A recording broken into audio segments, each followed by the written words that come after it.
So I guess this video is a bit of a tale of two halves.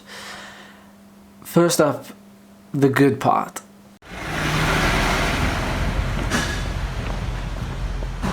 So it's me and Charlie's anniversary on Monday of our first date, and we can't do anything on Monday, so we decided to do something in Cardiff while we're up here today. I'm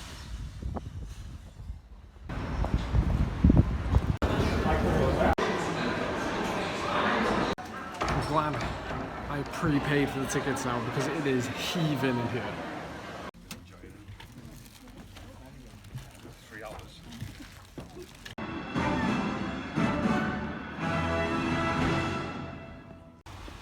So we've been to see Avengers Endgame. On a scale of 1 to 10, I would rank it a possible 10.2. What would you rank it? An 8, but you know why I've said an 8. Yeah, maybe a 9. Yeah, it was a little bit sad in places. No, not just the sadness, just it was a shame they... Don't give away too much. I'm not going to.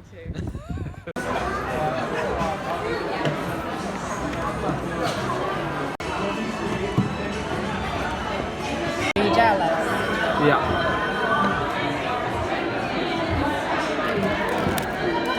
Doesn't have mac and cheese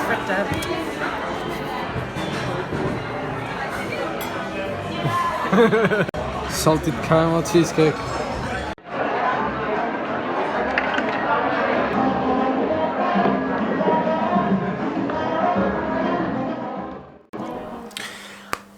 And now for the second half, the not so good news. So I'm not really disappointed. Well, yes, I am disappointed, but I've come to learn that like there's only so much you can do. Like, you train hard, you eat well, you prepare, you do all these things, but if you don't race and you don't get results, you don't progress.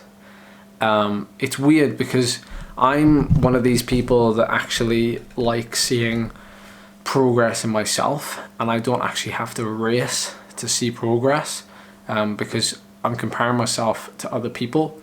So if I go to a race and I come 3rd, and then I go back to the same race a year later and I come 20th, I don't take that as a negative. That's not me getting worse, that's possibly other people getting better. It's a weird way of looking at it, but it's something that I've kind of grown to have. It's this mindset I've grown to have. And hence why I've kind of enjoyed the hill climbs at the end of the year, because it's purely my chance to chisel myself down and just prepare and go like that. Become something that you can only become if you really put the work in to yourself. This is just my personal opinion on the situation, that there is not enough racing at a high enough level in the UK for me to prove my capability and my and me warrant my position on that team for the Tour of Yorkshire if I've not raced at those level races and shown myself. That to me is a fair statement. Like, if the team can't select me because I haven't performed, that's fair. But that's the problem. There's no races to select me on, and the fact that I was ill at a real poor time is probably my own fault. But you never know when you're gonna get ill anyway. And just the fact that I've just worked really hard to overcome that illness and then train smart, not hard, smart, to be in good shape for the Tour of Yorkshire and set my mind on it and set that as my early season goal, then not to be selected, is hard to explain. Like, it's hard to explain how that makes me feel. Personally, I can take it as a positive, which I always try to do, and I'm looking at doing very well later on in the season. the Tour of Yorkshire, even though it's been a big goal of mine, I know that only one day possibly out of the 4 suits me, and it's the last day. And it's always difficult in the UK for someone of my size and my ability and my stature to race well. I've always wondered, like, how would I perform like overseas consistently, whereas I've done races like the Tour of Japan, the Tour de Beauce in Canada, which went up a big climb at the end, you know, the Tour of Korea, where I've come in top 10 many occasions in these kind of races because of, you know, big climbs to the finish, or just days where they've had climbs.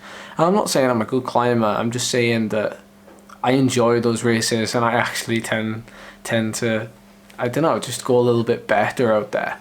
And it's always this thing at the back of my mind. I want to try that, and I want to be able to race at events where I can be like, this is my little bubble, and being able to race in that little bubble and being known that you're capable of winning a race because of the fact that it suits you is a powerful thing. I want that feeling more. I'm in really good shape at the minute, and for it to go to waste, and I really value your opinion on this situation. Like, what would you want me to do? What would you like to see me do, being that I'm in good shape right now? I'm in good shape. I'm leaner now than I have been all year. I'm producing good power. I'm climbing very well. My endurance is good. My kick is actually reasonably good. My sprint is quite good. But in terms of like fun things, and I do want to be able to do a big block of training at the same time, but let me know what you want me to see. Do you want to see me do some Strava segment stuff where I go for some King of the Mountains on some bigger climbs? Do you want to see me travel and put on some events for you guys? Do you want to see me race abroad? Do you want to see me buy a new hill climb bike? Do you want to see me, like, I want to do so many things with the form I've got at the minute. There's the Forest of Dean Classic next week, which if I don't do the Tour of Yorkshire, I'm probably going to turn up and ride around with a couple of my mates and make a video about it, because I've never ridden in the Forest of Dean and I've heard it's really hilly, so I'd love to go there, and I'd love to have a go at some of their hill segments. I don't know if entry's still open, but I hope it is, so I can enter it if I'm not doing Yorkshire. There's just some things that I want to do. I want to do to make you feel like you're getting value out of me, even though I'm not racing the Tour of Yorkshire this year. As usual, I really appreciate you watching and supporting me and this YouTube channel. It just continues to grow, and it just makes me feel like I want to create more and more meaningful videos for you guys. So if there's any way I can help you, just comment.